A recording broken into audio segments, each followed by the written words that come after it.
আসসালামু আলাইকুম এভরিওয়ান, আশা করি সবাই ভালো আছেন। আজকে আমরা শিখব কিভাবে খুব সহজেই স্টুডেন্ট পোর্টাল থেকে আমরা ট্রান্সপোর্ট কার্ড অ্যাপ্লাই করব। প্রথমে ক্রমে গিয়ে আমরা লিখব ডিআইও স্টুডেন্ট পোর্টাল। সেখান থেকে আমরা আমাদের পোর্টাল লগ ইন করব। পোর্টাল লগ ইনের পরে আমরা আমাদের 3 ডট অপশানে যাব। 3 ডট অপশানে ক্লিক করার পর কিছু অপশানস আসবে, সেখান থেকে আমরা ট্রান্সপোর্ট কার্ড অ্যাপ্লাই অপশানে ক্লিক করব। এরপর ট্রান্সপোর্ট কার্ড অ্যাপ্লাইয়ে যাব। সেখানে গিয়ে আমরা প্যাকেট সিলেক্ট করব। এরপর আমরা রুট সিলেক্ট করব। রুট সিলেক্টের পরে আমরা অ্যামাউন্টে ক্লিক করব। অ্যামাউন্টে ক্লিক করার পর অ্যাপ্লাই নাওতে ক্লিক করব।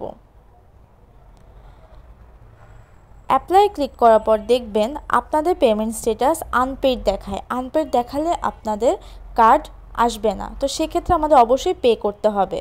পে অপশানে যাওয়ার পরে আমাদের কাছে 3 ধরনের অপশান আসবে, আমরা 3 ভাবে পে করতে পারবো। প্রথম অপশান হচ্ছে কার্ডস, সেকেন্ড অপশান হচ্ছে মোবাইল ব্যাংকিং, এরপর হচ্ছে নেট ব্যাংকিং। আপনারা আপনাদের সুবিধা অনুযায়ী পেমেন্ট করতে পারবেন। পেমেন্ট করার পরে আপনাদের পেমেন্ট স্লিপটা আপনাদের নিজ নিজ মেইলে চলে যাবে। এভাবেই আপনারা ট্রান্সপোর্ট কার্ড অ্যাপ্লাই করতে পারবেন। ধন্যবাদ।